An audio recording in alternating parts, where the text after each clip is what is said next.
Welcome to episode 4 of the Hawk Squawks Podcast, School in Real Life IRL. We are blessed with the opportunity to listen to the perspectives of 4 students from Hoffman Estates High School that are going to bring us their fantastic point of view about school and about how they perceive school in real life right now during this time. My name is Miss Thomas. I am a art teacher here at Hoffman, and I am joined by... Hey, it's Mr. Lowrey, band director and department chair in the music department. Nice to see you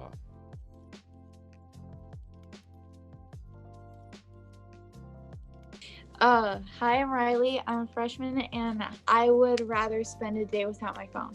Hi, I'm Sebastian. I'm a senior, and I would definitely spend a day without my phone. I feel like if I'm on my phone all day, I feel like so guilty of just being there all day and just not doing anything. Hi, I'm Alexandra. I'm a junior, and I would go without people because there's a lot of people in my house already.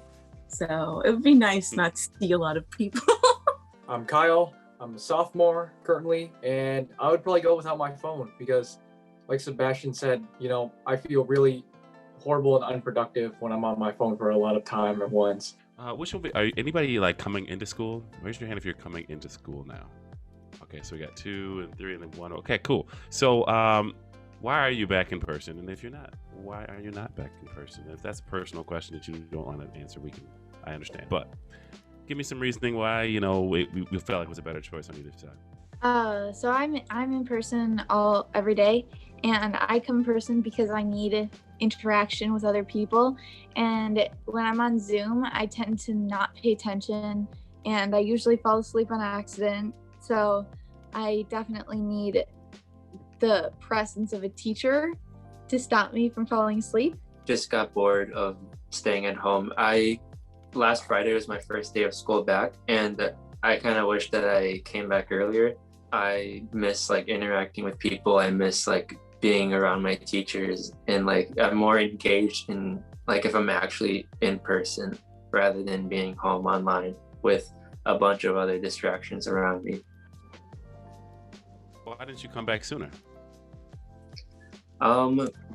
Mainly because it's a family health reason, but it's also, but I also wanted to come back because it's my because I'm a senior and it's my last year, and I just wanted to have that final high school experience. Alex, how about you? Personally, for me, why I didn't come back in, it's just a lot of work for me to make it to school, and then there was some health issues in the beginning of the year, so it's just a constant battle between knowing whether it was my allergies that were acting up or if something was going to happen. So I was always just cautious of coming into school. If you're going to anticipate what it might feel like getting back, Alexandria, what do you think it's going to be like? I've been to after school, but if it's after school, I feel like it's more calm and chill in the classroom than it is here at my house. So it was kind of for the first few weeks, I was exhausted. I would come home and I would go to sleep because I had no energy, because it took that much to, walking from classes. And not only that, is that I hadn't been out of the house. I wasn't used to breathing air that hadn't been recycled by my siblings. I was always around them, always around my family. So then going into school and seeing a ton of people all at once, it drained so much out of me, but I'm used to it, and it's so much better than being at home, in my opinion. Kyle, how about you? Because you've been coming in. Yeah, so I've been coming in pretty much since the start of hybrid. First, when we were doing the every other week thing, and now I'm in full time, of course, unless there's some emergency or other happening that prevents me from getting here. I'm mostly back because I miss I miss real school, being in a class, learning, talking with friends, getting yelled at for talking to people next to you, that kind of stuff. And one thing I've noticed now is that though there isn't too many people in each class, especially classes like my math and chemistry class are very actually tight knit now because of all the people that have, been back in school have almost formed friendships between each other. And as a result, our classes have become really, really tight knit, and we can all really sympathize and we understand each other a bit better. Sebastian, was it like interesting? Like, was it weird to like deal with people after you'd been sort of isolated for? What was that like? Like, just reacclimating yourself with people after being in isolation. Yeah, it was a little weird, like being like having to like make an effort to have a conversation with people, and like for me personally, I kind of don't really like small talk. But I was like, I had to like force myself to do small talk with people because like that's how you get a conversation started. But I think that's like the biggest thing that was like hard, like when I came back to like interacting with people. Overall, it's not like I don't know how to talk to people anymore. It's just that I need to like regain all my social skills again. Yeah, with that, like how like talking to people for back in person for like the first time. So how do you think you will talk to people again? I mean, I know that most of you have, but I mean, Alex, you haven't. So like, what is like, are there fears that come with like anxiety that builds up because you haven't seen people in a while, or? Yeah, so I recently just like reconnected with a person, and it was weird because I'm a hugger and I can't do that because, you know, I'm not 6 feet away. So it was like really stressful because what am I supposed to talk about? Like, I can't talk about COVID. Like that's it's kind of like an unwritten rule. So how do I approach someone? How do you have a conversation? It's like, oh, I haven't seen you in a while. Like last year didn't happen. Pretend. I feel like one of the main topics when you don't know what to talk about is I'm cold or I'm tired. Like, I feel like whenever you're talking to somebody who don't know what to talk about, those are my go-to, and I don't know why. Or like, how's your grades going? Yeah. Yeah, like, it's kind of become, sorry. Go ahead. You're good. It's like, It's kind of become a vibe at this point. Like, you know, how's everyone doing? Oh, we're all tired. Yeah, kind of feel that, right? Kind of how it goes now, right? And the thing is that we want to talk to these people. We want to have like conversations with people, but we just don't know what to talk about. So it just becomes like a little awkward. Yeah. I would say adults are dealing with it probably even worse at times because it's like, hey, how are you? Good. How are you? Good. What's good? Hey, have a good weather? Good. Okay, good. Have a good day. Bye. It's like really a strange reacclimation of like conversation, man. I think it's going to take a while, but yeah, I feel you on that. Yeah. Even like, so I went when restaurants opened again kind of recently for the first time again, and I went in and the person was like, oh, hi, like how many? I'm like, oh, yes, hello, we are here to eat. Yes, we have 2 people here. Yes. And I will keep my mask on until you bring drinks. Yes, I have nothing else to do. Yes, hello. So it's super weird. And honestly, 100%, I am odd, but I was never that weird. Yeah. Yes, or just I feel like functioning around like groups of people or like going into public places. Like whenever, I feel like this wasn't a thing before, but when you're around people and you're doing something that, like, let's say when you're in, this is my example, when you're in a store and, you know, you like hold shirts up to see if they're going to fit right. I feel like since COVID, I feel like everybody's watching me.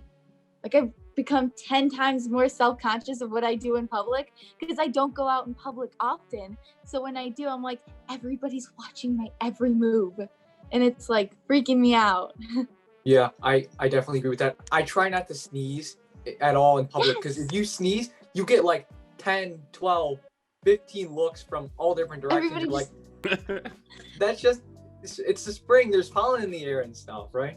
Yes, or like when you have like a stuffy nose just because it's the morning and then you like blow it, everybody's like watching you. It's like, yeah, I'm not sick, I promise. Right. That happened to me my first day back. It was math class first block, and I like really had to sneeze and like blow my nose, but I was just so scared of getting up, and I should have just gone up to get a tissue like a normal person, but I was just like, I promise I'm not sick, don't worry for me. Back when we thought COVID was cool because school was canceled, but then now we're like, you can't sneeze, so there's that. Anxiety. So what would you tell freshman who hasn't been in the building before, or someone maybe who hasn't been in the building for a while, like a hot minute? Because I know, Alex, you've come back for afternoon sports, but some people haven't stepped foot in this building for over a year. So what would you tell them? Just any advice or anything? Well, really, I think it's just so, like, the whole like experience of learning in person versus online is so much different, and it's so worth coming to school. So I would say definitely come to school. It's the last few weeks of school is like even if you like feel like you're not gonna, it's like not worth it because it's the last few weeks. I feel like that, like, especially for freshmen who haven't been into the building yet at all, it's definitely worth it to like at least feel like what would it be like to be a freshman. I feel like when you come in person, it's less intimidating to ask questions as well.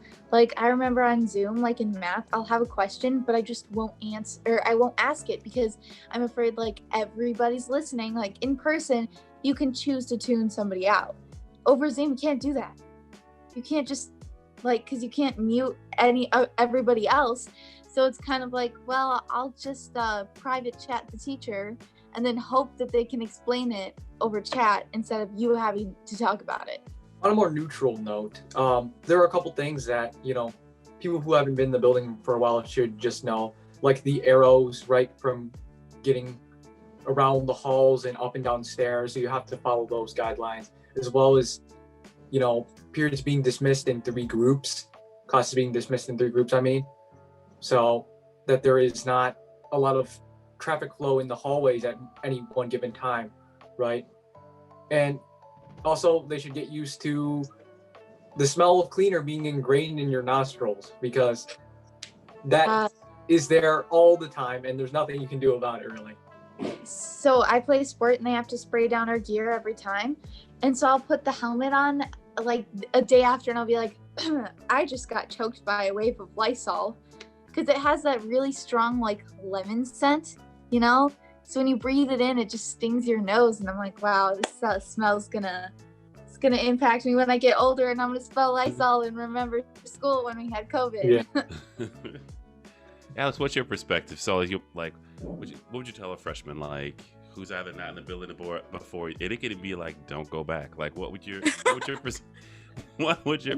be? I recommend going back. Like, I 100% want to go back, but it's just the time frame of figuring out when. But all I can say is that, like, go and make relationships with your teachers, because, like, through a screen, you can't really do much. But in person, I know from, like, experience, like, meeting my English teacher when I had the SATs, like, it's nice to make connections. And I 100% say go back into school. Even though I'm not, I think you should. Plus, I'm sure your teachers would like to see what you look like rather than a letter as a screen. Yeah, that's another thing. Just I like to have my camera on just to be courteous to my teacher, but it's a little difficult when you're seeing all these other random pictures on the screen or letters or whatever, right?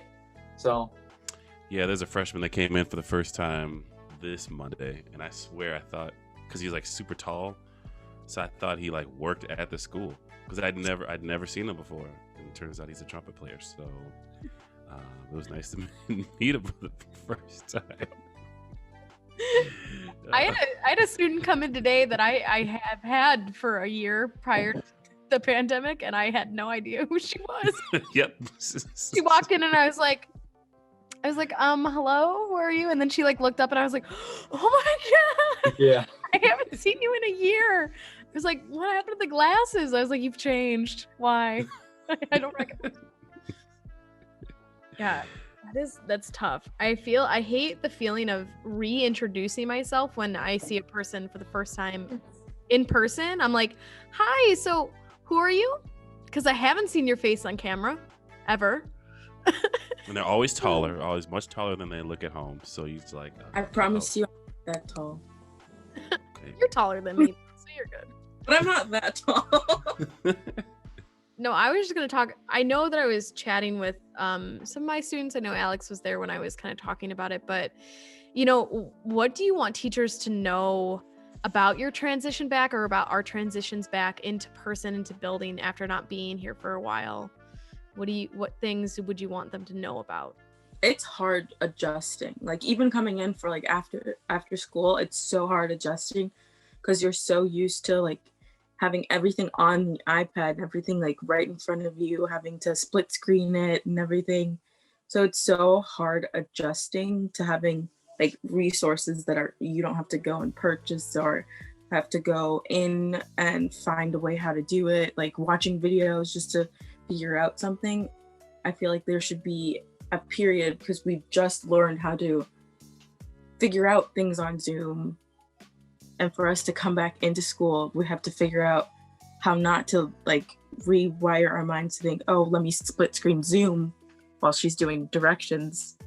Oh, I'll use my 15-minute break to go eat something finally. Like, it's so weird. What are Food some was things a big like, thing. Yeah. Yeah. I was gonna say, what are some things you like might need to like relearn when you're coming back into school, or something you had to even relearn? So for the longest time, I didn't have a stylus. That like I had to buy an Apple Pencil because I forgot how to use a pencil. I forgot how to count even with my like anything. Like it was so hard for me to like write on a piece of paper because I've been writing on my iPad this whole entire time, and like I've been using everything on my iPad. And for things to like be presented at like SATs testing, and I had it like in front of my face, and it was an exam login locked in. It was weird. One thing to note is that for the people that get up and get into school, actually, it's a lot of effort than you would think, for sure. Because from my experience personally, I wake up at 5:40 almost to catch my bus, and if I were to sleep in and attend Zoom school, I could wake up at like 7:10 and still have 20 minutes of dilly-dally time to get myself up, wash my face, shave, eat breakfast, brush my teeth, sit down and get on the Zoom, right? It's just so much more convenient to attend from home, and you lose like an hour to an hour and a half of sleep, even more potentially, by going into school. Also for Zoom, like you get those 15-minute breaks in between, like Alex was saying, like you can go get food. Like during the day, I get so hungry that I'm like, how many hours until I get to go home and eat lunch? Because you're not allowed to get food. And also during it's like Kyle was saying, it's much easier, much more convenient to just do Zoom because you get an hour and a half more sleep, and it's a lot easier because you can be doing things. You can be eating breakfast while you log into your first class. It's a lot more like relaxed almost than having to come into school. I also feel like it's more flexible because I can choose what I can do. Like during like my seminar, I could go when I go take a walk and get off the screen finally. And I feel like in school, I'd be so jumpy. I'd be all over the place because I'm used to just walking around my house and doing my class. And I don't know. I feel like I wouldn't be comfortable. Right. Definitely. Sometimes I get done with my homework before my study hall. And I'm just sitting there and it's just like, can't sit still. It's very hard to sit still and just like read or do anything because you haven't noticed, chairs are kind of uncomfortable. And it's hard to just sit in the same place for so long. Because for Zoom, you can go sit down, you can go lay in your bed, you can go sit on a couch, you can change locations depending on how you feel. But in school, especially with contact tracing, you have to stay in the same spot. I also kind of do the same thing too, like jump all over the place between like sitting on a chair or on the couch or on my bed. And like going back to school for that first day it felt a little weird having to sit back in a classroom chair again, because like online, when I did online, like I could just like roll out of bed, and I don't even have to roll out of bed. I could just log on to Zoom and like get ready, like brush my teeth and stuff like that. But now I had to like actually wake up earlier, like at like 6 or earlier. No, not 6. 6 is too early for me, but more like a little, like 10 minutes before 7. Again, it's just that like adjustment that I have to get used to. Here's my question. Is it worth it? I feel like you guys spoke kind of a lot about maybe the negatives and the positives of e-learning, but is it worth it to come in person? I definitely think it's worth it because, one, my grades have improved since I came into school because, like I said, I can ask questions, I can talk to people. It's also easier to get to and from places in the school. Like for when I was doing virtual, I would have to catch a bus to go to afternoon sports and my sports, and so it was hard to even catch the bus because I didn't know what specific time it was going to come at. But for school, I could just stay after. I don't have to go anywhere. I just stay in the building. Yeah, for me, it's easily, yes, it is worth it. There's a lot of cons for sure, but I think being able to see people's faces, even if it's with a mask over, being able to build personal connections with my, fellow students and my teachers as well. Just being able to get out of the house at least 5 times a week is nice as well. Just to, get off your butt, walk around a little bit, even if it's just to school and back. But just a good experience overall. Also, on Zoom, you can't just talk to individual people. In person, you can talk to specific people. You can make friends, because on Zoom, you're only talking to the teacher. Teacher's the only one you can talk to, unless it's in a breakout room. And sometimes, like in classes, when we get done early, me and my friend will start talking. We can't do that on Zoom because we're all in the same little screen thing, so we're not allowed to talk to each other. And so it's nice to be able to just walk over to somebody and start a conversation. I don't know. If I was a student, I'd come just for the Uncrustables, man. Like the strawberry Uncrustables. Seriously. I cannot get enough of the Uncrustables. Woo! Okay, sorry, that's all for me. Slightly off topic, but the free lunches, I think, and the food bag distribution is actually a great system. I absolutely approve of it. And it allows, people that might be less fortunate to get their hands on some food, and just any student that, I want some food or I'm too lazy to make lunch, I'll grab a lunch bag, right? Easy, or they convenient. have or they don't have much time to in between sports and school and academic supports and stuff. The lunches are quick. You don't have to prepare anything. They're really easy to access and taste good too. So. But Sebastian, Alexandria, Kyle, and Riley, thank you again for being a part of this amazing podcast. Your perspective is incredibly valuable, and we are really happy to have been able to spend this time with you. So at this time, we're going to wrap things up and get you guys to say goodbye by doing our last Hawk Squawks Podcast cheer. Ms. Thomas is going to flap her hands like this. Hawk Squawks Podcast. Oh, damn. Just kidding. All right. Well, that was horrible. Thank you so much for joining us for the episode 4 of Hawk Squawks Podcast School IRL. We love you and we appreciate you, and we hope that you have a fabulous rest of your day. Thank you so much for joining us. Bye. You guys. Yeah, it was an honor to be. Bye. Have a great day. Everyone have a nice day. Peace and love, y'all. Take it easy. Hawk Squawks Podcast. Hawk Squawks Podcast. Hawk Squawks Podcast. You look so. Thank you for tuning in. Please remember you are a member of the Hoffman Estates Hawks family. If you're experiencing troubles during these times, we'd like to provide you with some local and national resources that you have available to you at any time. You can also feel free to reach out to any teacher or trusted adult.